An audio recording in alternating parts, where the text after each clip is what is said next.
नमस्ते जी। Good morning. कैसे हैं आप सब? आइए आज फिर हम लोग अपनी कक्षा को आगे बढ़ाते हुए हम लोग क्या पढ़ रहे हैं, इंडियन कॉन्स्टिट्यूशन एंड पॉलिटी। और एक शाम वाली जो क्लास होती है वो होती है हिस्ट्री का सेगमेंट मॉडर्न हिस्ट्री। और मॉडर्न हिस्ट्री में हम लोग सोशल रिफॉर्म मूवमेंट तक पहुंच चुके हैं, आपको याद होना चाहिए। लेकिन अभी जो हम लोग पढ़ते हैं मॉर्निंग टाइम में वो पढ़ते हैं इंडियन कॉन्स्टिट्यूशन एंड पॉलिटी। ये आज हमारी दूसरी क्लास है। तो पिछली कक्षा में हमने क्या जाना था उसके बारे में समराइज करते हैं। साथियों, मैंने आपको ये बताया था कि किस प्रकार संविधान का विकास हुआ और संविधान सभा का किस तरह से गठन हुआ और किस तरह से गठन के माध्यम से जो धीरे धीरे प्रक्रिया बढ़ी संविधान सभा में। ऐसा नहीं कि रातों रात संविधान बनकर तैयार हो गया, उसके लिए एक लंबी रात, बहुत ही संघर्ष और बहुत ही समर्पण करना के बाद ही ये संविधान हमारे ऊपर आया है, जिसके कारण हम अपनी गतिविधियां को निर्वहन करने में सक्षम हो रहे हैं। तो आइए आज हम लोग अपनी क्लास को स्टार्ट करते हैं और इंडियन कॉन्स्टिट्यूशन एंड पॉलिटी में जानते हैं। सबसे पहले हम जहां तक जाने थे वो ठीक है। आज जो हम लोग जानेंगे वो हम लोग ये जानेंगे कि लोक प्रभुता और जैसे कि जो संविधान के जो हमारी प्रियम्बल है, प्रस्तावना है या उद्देशिका है जो बोल दीजिए, उसमें लिखा हुआ है हम भारत के लोग। तो जो हम भारत के लोग स्टेटमेंट है, ऐसे में एक ब्रिटिश विद्वान है, उसका नाम है केसी बियर। क्या नाम है? केसी बियर ने, जो कि ब्रिटिश विचारक और ब्रिटिश विद्वान है, इन्होंने भारतीय संविधान के जो लोक प्रभुता है, हम भारत के लोग हैं आदि जैसे शब्दों पर सापेक्ष लगाया है कि यह बात संविधान में लोगों को भ्रमित करने हेतु बोला गया है। लोगों को यह कहते हैं केसी बियर कि भारतीय संविधान में जो लिखा गया है हम भारत के लोग, यह एक भ्रम है। भ्रमण करने हेतु ये स्टेटमेंट को दिया गया है। तो उनका यह मानना है कि भारतीय संविधान में जो लोक प्रभुता की बात करते हैं वह एक भ्रम है। हमारे संविधान पर एक ब्रिटिश विचारक केसी बियर का बहुत बड़ा ये आरोप है कि भारतीय संविधान में जो हम भारत के लोग, we are all Indian peoples जो वर्ड लिखा गया है, वो भारतीयों को भ्रमित करने का काम किया गया है, भारतीयों को भ्रम में डाला गया है। तो हम उसको जांच करेंगे ने कि हमारे इतना अच्छा कॉन्स्टिट्यूशन है और उसमें कोई ब्रिटिश विचारक कमियां निकाल रही है, तो उसका दृष्टिया कौन कैसा है, उसकी सोच कैसा है, वो किस इंटरप्रिटेशन पर अपनी बातों को सिद्ध करना चाहते हैं। इन सबों बातों को हम लोग भली भांति जानेंगे, तभी केसी बियर के विचार और थॉट और उस समय के वर्तमान समझ के आधार पर बोल रहे हैं, क्योंकि वो बहुत पढ़े लिखे लोग हैं। पूरे वर्ल्ड के लगभग देशों के तुलनात्मक कॉन्स्टिट्यूशन का अध्ययन करके इस तरह के भारतीय कॉन्स्टिट्यूशन को भी अध्ययन किए। और केसी बियर यह बता रहे हैं कि भारतीय संविधान में हम भारत के लोग, यह एक क्या है, तो भ्रम है, लोगों को भ्रमित किया गया है। तो आइए हम उसका जांच करते हैं, देखते हैं कि उसका क्या नजरिया और क्या इंटरप्रिटेशन और क्या विचार तर्क है। तो केसी बियर के अनुसार केसी बियर के अनुसार हम भारत के लोग के स्थान पर क्या होना चाहिए था, उनको कहना चाहिए, उनका विचार ये है कि जो भारतीय संविधान में, इनका विचार किनका आप समझिए, केसी बियर का भारतीय संविधान के ऊपर विचार ये है कि जो भारतीय संविधान में हम भारत के लोग बात लिखी गई है वह भारतीय लोगों को भ्रमित करने हेतु लिखा गया है, यह भ्रम है। तो उनका क्या मानना था? उनका यह मानना था कि हम भारत के लोग के जगह पर यह लिखा होता कि हम भारत के धनी और शिक्षित लोग। अब ये कौन और किस कॉन्सेप्ट में कह रहे हैं उसको समझना बहुत ही जरूरी बन जाता है हमारे लिए। तो देखते हैं, यानी केसी बियर का क्या ओपिनियन है कि हम भारत के लोग के स्थान पर हम भारत के धनी और शिक्षित लोग होना चाहिए था। ऐसा ये क्यों कह रहे हैं, इसको जांच भी करना होगा। हम भारत के लोग के जगह पर केसी बियर, जो कि ब्रिटिश विद्वान है, वो कह रहे हैं कि हम भारत के लोग के जगह पर होना चाहिए था हम भारत के शिक्षित और धनी लोग। वो इसके पीछे तर्क क्या दे रहे हैं? तो तर्क ये दे रहे हैं कि संविधान किसने बनाया? तो हमने बोला संविधान संविधान सभाओं ने बनाया। फिर बोला संविधान सभाओं को किसने बनाया? तो संविधान सभाओं के अप्रत्यक्ष के तौर पर नेताओं को चुनाव हुआ था। तो अप्रत्यक्ष नेताओं के चुनाव हुआ था तो उसको चुनने वाले लोग कौन थे? तो प्रांतीय विधानमंडल के लोग थे, यानी स्टेट लेजिस्लेचर के जो भी प्रतिनिधि थे उन लोगों ने संविधान निर्माताओं के लोगों को चुना। तो कहा इन प्रतिनिधि जो मंडल था स्टेट लेजिस्लेचर का, इन लोगों का चुनाव कैसे हुआ? तो कहा इन लोगों को जो चुनाव है वो कौन किए? तो जिसके पास संपत्ति था, जो शिक्षित थे, उन लोगों ने किया। अन्यथा उस समय के दृष्टि से भारत में संपत्ति और शिक्षित लोगों को देखा जाए तो मात्र 10% थे। तो 10% के लोगों ने मिलकर भारतीय स्टेट लेजिस्लेचर प्रांतीय विधानमंडल के प्रतिनिधियों को चुना और फिर विधानमंडल के प्रतिनिधि अप्रत्यक्ष रूप से किसको चुना? तो भारतीय संविधान सभाओं में जा रहे व्यक्तियों को चुनाव किया और फिर संविधान सभाओं ने संविधान का निर्माण किया। तो जो केसी बियर ये बात कह रहे हैं कि भारतीय संविधान में हम भारत के लोग के जगह पर हम भारत के धनी और शिक्षित लोग होना चाहिए था, उसके पीछे यही वो तर्क देते हैं कि भारतीय संविधान निर्माण हेतु प्रारंभ किया कैबिनेट मिशन जो 1946 में आया था, और उसके तहत ये बताते हैं कि भारतीय संविधान का जो निर्माण हुआ वो संविधान सभाओं ने किया। संविधान सभाओं को चुनाव किसने किया? तो प्रांतीय विधानमंडल यानी स्टेट लेजिस्लेचर के जो प्रतिनिधि थी उन लोगों ने चुना। और उन लोगों को कौन चुना? तो उस समय के जो शिक्षित लोग और संपत्ति रूप से परिपूर्ण लोग थे उन लोगों ने चुना। अतः जनता के हाथ इसमें कहाँ है? ये किनका मानना है? केसी बियर का। लेकिन हम इस स्टेटमेंट को देखिए कैसे काटते हैं। तो संपत्ति और शिक्षित लोगों ने चुना। तो आपको मैंने अभी यहां बताया 1946 में कैबिनेट मिशन का गठन होता है और इसी ने प्रावधान किया कि भारतीय संविधान होगा और संविधान सभा का चुनाव अप्रत्यक्ष रूप से होगा। अप्रत्यक्ष रूप से कहने का मतलब जनता की इसमें हाथ नहीं होगी, जनता के द्वारा चुने गए प्रतिनिधि ही किसको चुनेंगे? तो संविधान सभाओं के लोगों को चुनेंगे। सदस्यों को प्रांतीय विधानमंडल के लोग के द्वारा चुनेगा।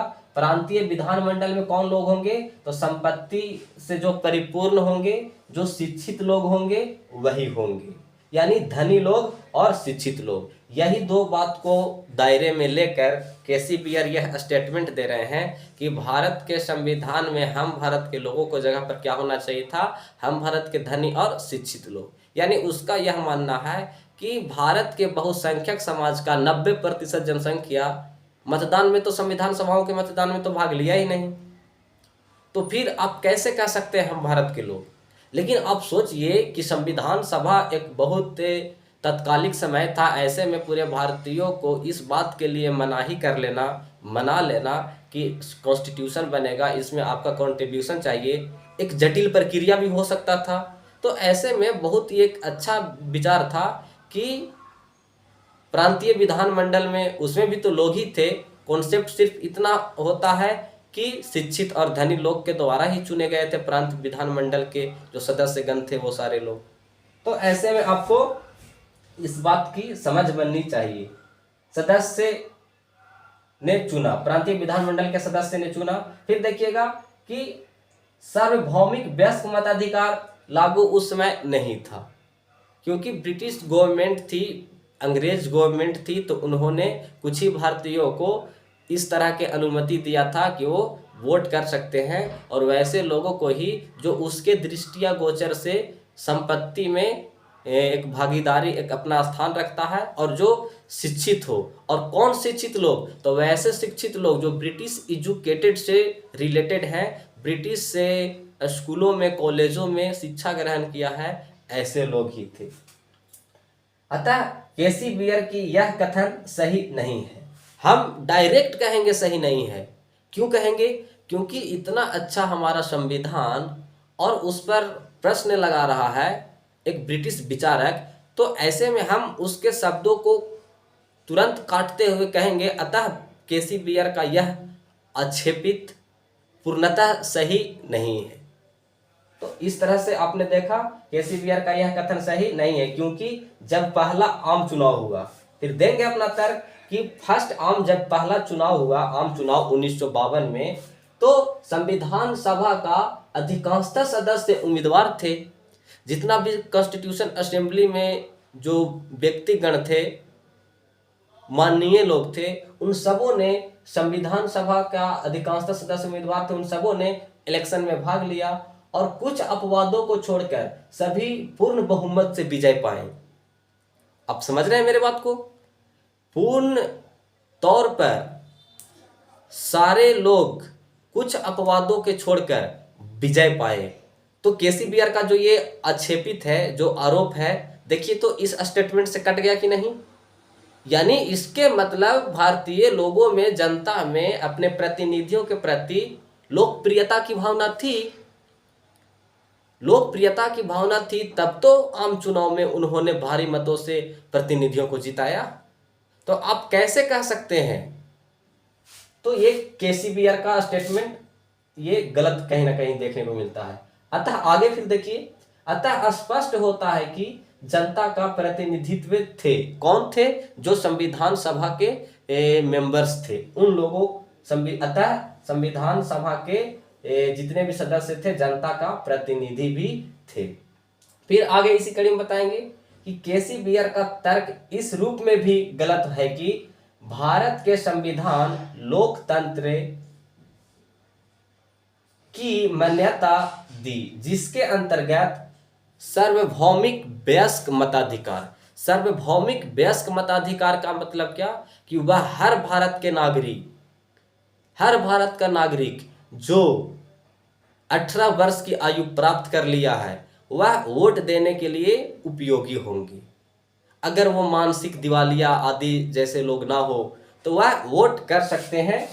तो इस तरह से सार्वभौमिक वयस्क मताधिकार की व्यवस्था हुई।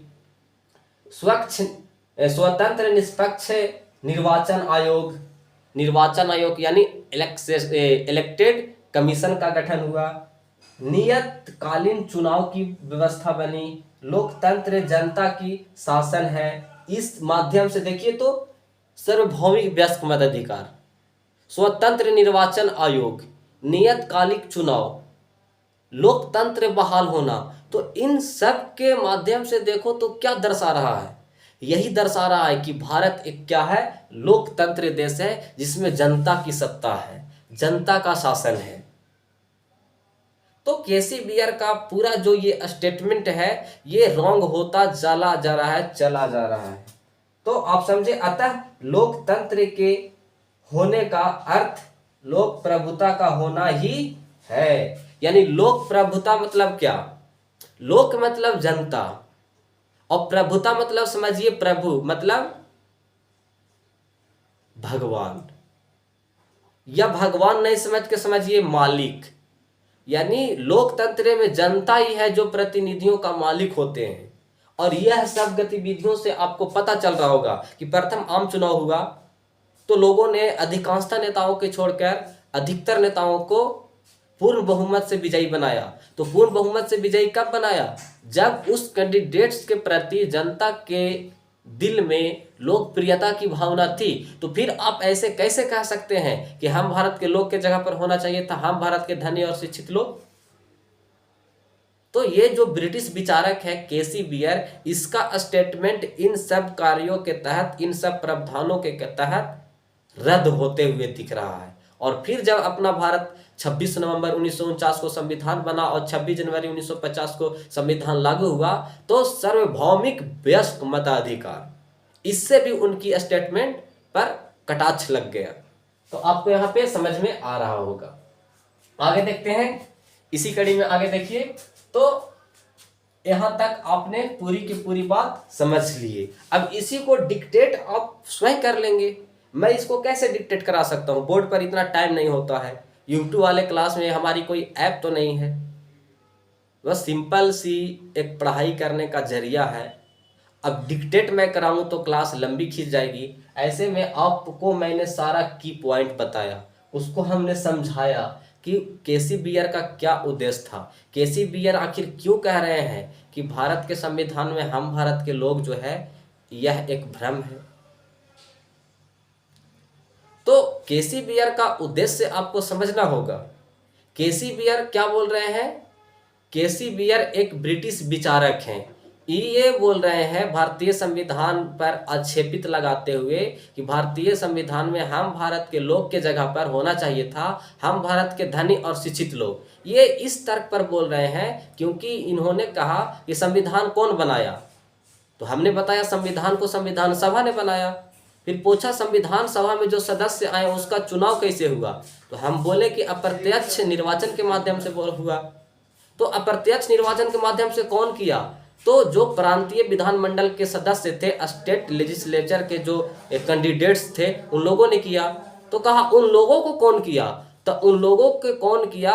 तो उस समय के सार्वभौमिक वयस्क मताधिकार की प्रावधान तो था नहीं कि पूरे भारत के 18% के जो 18% के जो लोग हैं वो वोट करें। तो उस समय के जो धनी और शिक्षित लोग थे उन लोगों ने ही किया। और इसी तर्क के आधार पर केसी बियर यह कह रहे हैं कि भारतीय संविधान में हम भारत के लोग के जगह पर हम भारत के धनी और शिक्षित लोग होना चाहिए था। उसको हमने खंडन कर दिया। अब आइए आगे देखते हैं। अब आगे जो हम लोग जानने वाले हैं वो अगला हमारा पॉइंट होगा संपूर्ण प्रभुत्व संपन्न। आपको बताया हूं मैंने कि किस प्रकार हमारे कॉन्स्टिट्यूशन का स्वरूप है। उसमें पहला आता है कि संपूर्ण प्रभुत्व संपन्न। संपूर्ण प्रभुत्व संपन्न जो है यानी सोवरेन, इसका मतलब क्या होता है? तो इसका तात्पर्य वैसे देशों से होता है जो आंतरिक एवं बाह्य यानी इंटरनली और एक्सटर्नली एक्टिविटीज में, एक्सटर्नली और इंटरनली आंतरिक और बाह्य मामलों में स्वतंत्र हो, उसे हम कहते हैं संपूर्ण प्रभुत्व। अब आंतरिक मामलों में क्या? आंतरिक मामलों के तहत हमारी राजनीति कैसी होगी, हमारी आर्थिक व्यवस्था कैसा होगा, हमारी सामाजिक व्यवस्था कैसी होगी, अतः इस पर हम स्वयं निर्णय करेंगे। हमारी सरकारें, हमारी व्यवस्थाएं, जो हमारा राज्य है, ये सभी मिलकर यह तय करेंगे कि हमारी राजनीति, हमारी सोसाइटी, हमारी पॉलिटिकल सिस्टम, हमारा इकोनॉमिक सिस्टम आदि कैसा होना चाहिए। तो इसके बारे में मैंने आपको बताया। आगे देखिए बाह्य। बाह्य का मतलब होता है कि हमारी विदेश से नीति किसके साथ कैसी होगी। यानी आप समझिए कि भारतीय संविधान में प्रभुत्व संपन्न लिखा हुआ है, तो इसका मतलब क्या होता है? प्रभुत्व संपन्न का मतलब यही है कि वैसे देश जो आंतरिक और बाहरी यानी एक्सटर्नली और इंटरनली दोनों मामलों में स्वतंत्र हो। अगर हम आंतरिक मामला पर देखें तो हमारी क्या राजनीति व्यवस्था होगा, हमारी क्या आर्थिक व्यवस्था होगी, हमारी क्या सामाजिक व्यवस्था होगी, इसका निर्णय कौन करेगी? हमारी सरकारें, हमारी राज्य करेंगे। उसके साथ साथ बाह्य मामलों में हमारा क्या योगदान होगा? तो हमारी विदेश नीति, फॉरेन पॉलिसी कैसी होगी, जो हम बल के साथ मित्रता भाव कर रहे हैं, हमारा वो विचार कैसा होगा, ये निर्णय करना हमारी सरकार की मामला है। तो ऐसे में आपको यहाँ तक बातें समझ में आ गई होगी कि बाहरी मामला। आपको मैं पुनः इस बात पर अवगत कराता हूँ और इसको रिपीट करता हूँ क्योंकि ये बहुत अच्छा और बेसिक पॉइंट है जहाँ से प्रीलिम्स में इस तरह से प्रश्न बनाकर पूछ दिए जाएंगे। भारतीय संविधान में प्रभुत्व संपन्न लिखा हुआ है। तो प्रभुत्व संपन्न का मतलब क्या है? प्रभुत्व मतलब स्वयं, संपन्न मतलब हम परिपूर्ण स्वतंत्र।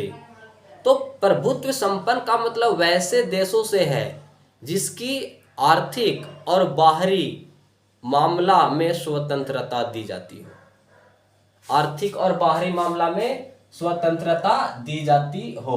संपूर्ण प्रभुत्व का तात्पर्य वैसे देश से है। हमारी कॉन्स्टिट्यूशन में है प्रभुत्व संपन्न समाजवादी पंथ। तो ये सारी बातें क्या कह रही है? यानी संपूर्ण जो हमारी कॉन्स्टिट्यूशन में लिखा हुआ शब्द है प्रभुत्व संपन्न, यानी प्रभुत्व संपन्न। क्या बात लिखी हुई है? संपूर्ण प्रभुत्व संपन्न। इसको रिपीट मैं इसलिए कर रहा हूं ताकि आपके दिमाग में इस तरह से बातें बैठ जाए। ये बहुत ही इंपॉर्टेंट है और कॉन्स्टिट्यूशन पढ़ने के दौरान यह पहला फैक्ट होता है जिसको आपको जानना बहुत जरूरी है। तो हमारे कॉन्स्टिट्यूशन में प्रभुत्व संपन्न यानी संपूर्ण प्रभुत्व संपन्न जो शब्द लिखा हुआ है, इसका तात्पर्य वैसे देश से है जो आंतरिक और बाहरी मामलों में स्वतंत्र है, यानी इंटरनली सिक्योरिटी और एक्सटर्नली सिक्योरिटी में स्वतंत्र है। इंटरनली में क्या कि वैसे गतिविधियां, जैसे में हमारी राजनीति कैसा होगा, हमारा समाज कैसा होगा, हमारी अर्थव्यवस्था कैसी होगी, इस पर हम स्वयं विचार करेंगे, हमारे सरकारें, हमारे राज्य विचार करेंगे। लेकिन एक्सटर्नली में हम किसके साथ मित्र करेंगे, हमारी फॉरेन पॉलिसी कैसी होगी, इन सबों की भी स्वतंत्रता होनी चाहिए। लेकिन आज मोदी जी कहे कि भारत का जितना भी पर्यावरण है, पेड़ पौधे हैं, हम काटने जा रहे हैं, उन्हें से फोन आएगा अमेरिका गवर्नमेंट का कि मोदी जी ये आपका पर्सनली और इंटरनली मामला नहीं है, पर्यावरण एक वैश्विक मामला है। तो कुछ कुछ बातें हैं जो हमको समझना होगा। आगे देखते हैं। फिर आज देखिए बहुत तेजी गति से हम लोग भूमंडलीकरण की ओर मुड़ रहे हैं। भूमंडलीकरण का मतलब एक देश दूसरे के देश में जा जाकर निवेश कर रहा है। भारत में आके अमेरिका निवेश कर रहा है, भारत अमेरिका जाके निवेश कर रहा है। तो आज भूमंडलीकरण का दौर है और भूमंडलीकरण के दौर में हम देखते क्या है, तो जो एक दूसरे के साथ जो जुड़ाव है वो बहुत तेजी गति से देखने को मिला है, जहाँ पे हम अपनी वस्तुओं को एक दूसरे के साथ आदान प्रदान करके हम अपनी आर्थिक व्यवस्था को सुनिश्चित करने हेतु संपन्न बनाते हैं। तो वही मैं बताया हूँ कि भूमंडलीकरण के दौर के अनेक कारण से संपूर्ण प्रभुत्व अप्रासंगिक हो गया है। आज संपूर्ण प्रभुत्व कहीं ना कहीं अप्रासंगिक हो गया है। अप्रासंगिक का मतलब उसकी मान्यता धीरे धीरे घट रही है। तो क्यों घट रही है? ये उस समय की बात है।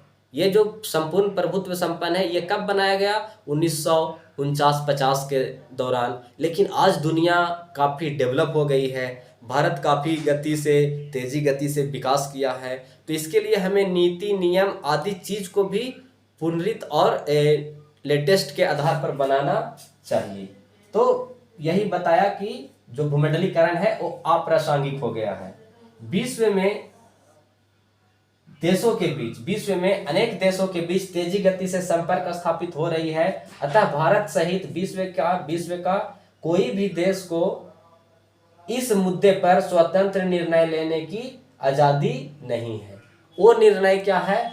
तो पर्यावरण का मुद्दा, आतंकवाद का मुद्दा, परमाणु आदि का मुद्दा, यह सब एक दूसरे देश लेने के लिए संपन्न नहीं है। यानी आदि के कारण प्रभुत्व संपन्न अपना महत्व खोने लगा है। आप संपूर्ण प्रभुत्व है, भारतीय संविधान में संपूर्ण प्रभुत्व शब्द लिखा हुआ है। इसका मतलब ये साफ पता चलता है कि आप आंतरिक मामला और बाहरी मामला में स्वतंत्र हैं। लेकिन कुछ मुद्दे को देख लिया जाए तो उसमें कोई भी देश स्वतंत्र नहीं है, जैसे आतंकवाद का मुद्दा और पर्यावरण का मुद्दा। अब आज यदि मोदी जी कहे कि भारत का जितना पेड़ पौधा है हम काट देंगे, तो उधर से अमेरिका का प्रधानमंत्री फोन करेगा, मोदी जी आप क्या कर रहे हैं?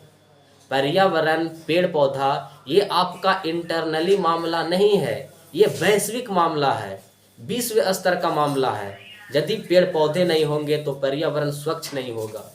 तो मोदी जी आप ऐसे में संपूर्ण प्रभुत्व संपन्न नहीं है कि पेड़ पौधे को काट दें। तो आपको ये जो कन्फ्लेक्शंस है, बेसिक फैक्ट, इसको समझना होगा।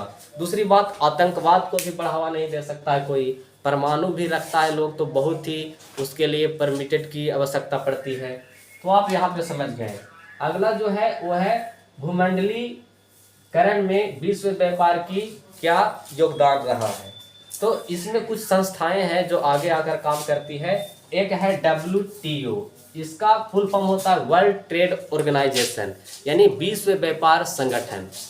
जितने भी वर्ल्ड में देश है उन सबों को ये समय समय पर आर्थिक जब कमजोरियां आती है तो ये पैसे आदि प्रदान करता है। कौन? WTO।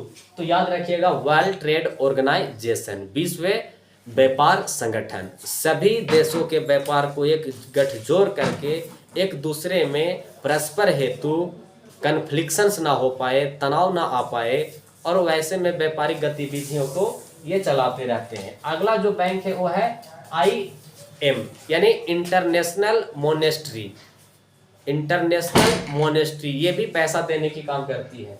अगला है, ये क्या आप लोग समझ गए, IMF, international monetary fund. Fund मतलब क्या? आपको अगर आर्थिक कमजोरी आ गया है तो ऐसे में ये कुछ से सहयोग करेगी। अगला है WB, यानी वर्ल्ड बैंक। वर्ल्ड बैंक से देखिए भारत हाल ही में लोन लिया है ताकि भारत की गतिविधियां सुदृढ़ हो, तो आदि संस्थानों का दबाव बढ़ता गया है। ये भूमंडलीकरण में देखिएगा तो WTO, IMF और WB आदि संस्थानों का महत्व बढ़ा है। और ऐसे में हम कह सकते हैं, किंतु भूमंडलीकरण के दौर में भी भारत को संपूर्ण प्रभुत्व संपन्न माना जा सकता है, क्योंकि अपवादों को छोड़कर भारत अधिकांशतः मामलों में स्वतंत्र है। भले ही आज भूमंडलीकरण का दौर है, इसमें भी भारत संपूर्ण प्रभुत्व संपन्न है, क्योंकि अधिकांशतः मामलों को अगर छोड़ दिया जाए तो उसमें भारत क्या है? स्वतंत्र है। तो उसी तरह से हम बोल देंगे, अतः निष्कर्ष के आधार पर कहेंगे कि अतः भूमंडलीकरण के वर्तमान युग में भी भारत एक प्रभुत्व संपन्न देश है। तो इस तरह से हमने पूरी बात बता दिया। केसी बियर का उद्देश्य आपको समझ में आया होगा। एक बार आपको पुनः रिपीट कर देता हूं कि केसी बियर एक ब्रिटिश विचारक है। ये भारतीय संविधान पर आक्षेपित लगाते हुए कहते हैं कि भारत के संविधान में हम भारत के लोग के जगह पर होना चाहिए था हम भारत के शिक्षित और धनी लोग। उनका तर्क यह है कि हम पूछते हैं ऐसा क्यों केसी साहब, तो वो कहते हैं कि बताओ संविधान किसने बनाया? तो हम बोलते हैं कि संविधान सभाओं ने बनाया। फिर वो बोलते हैं संविधान सभा के सदस्यों को किसने चुना? तो हम कहते हैं कि प्रांतीय विधानमंडल के द्वारा अप्रत्यक्ष रूप से चुना गया। तो फिर वो कहते हैं कि जो प्रांतीय विधानमंडल यानी स्टेट लेजिस्लेचर है, उन लोगों को कौन चुना? तो हम कहते हैं कि उन लोगों को धनी लोग चुना और कुछ शिक्षित लोग चुना। और इसी को पॉइंट पकड़कर कह रहे हैं केसी बियर कि इसीलिए तो मैं बोल रहा हूँ कि भारतीय संविधान में हम भारत के लोगों जो बट है वहाँ पे होना चाहिए था हम भारत के धनी और शिक्षित लोग, क्योंकि इसमें लोगों की सहभागिता तो आई नहीं। और उस समय में भारत के लोगों की जनसंख्या शिक्षित और धनी में कितना था? तो मात्र 10%। और 10% लोगों ने भारत में पूरी संविधान निर्माण करने हेतु योगदान डाल दिया। और हम बोलते हैं हम भारत के धनी लोग, अन्यथा यह गलत है। ऐसा भी हम लोगों को सिद्ध कर देना है आगे, जो मैंने आपको बताया।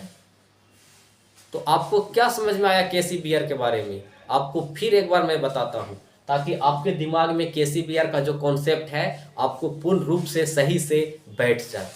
केसी बियर एक ब्रिटिश विचारक है। ये भारतीय संविधान पर आक्षेप लगाते हुए कहते हैं कि भारतीय संविधान में जो हम भारत के लोग लिखा हुआ है उसके जगह पर होना चाहिए था हम भारत के शिक्षित और धनी लोग। ऐसा ये क्यों कह रहे हैं? उसके पीछे तर्क ये देते हैं कि बताओ संविधान सभा को बनाया स्टेट लेजिस्लेचर के सदस्यों ने, तो क्या इन लोग को ये दृष्टि नहीं थी कि भारत के बहुसंख्यक लोग इस वाले इलेक्शन में सहभागिता नहीं ले रहे हैं?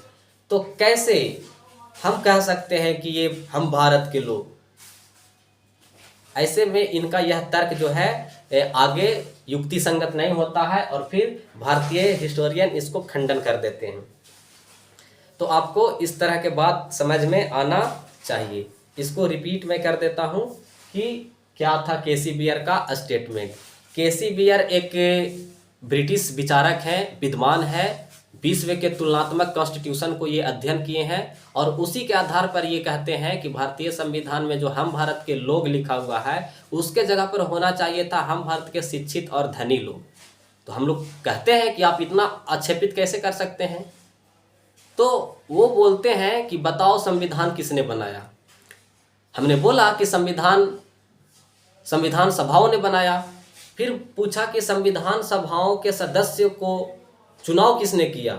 तो हमने ये भी बताया कि प्रांतीय विधानमंडल के द्वारा अप्रत्यक्ष रूप से चुना गया। तो फिर वह कहा कि प्रांतीय विधानमंडल यानी स्टेट लेजिस्लेचर के सदस्यों को चुनाव किसने किया।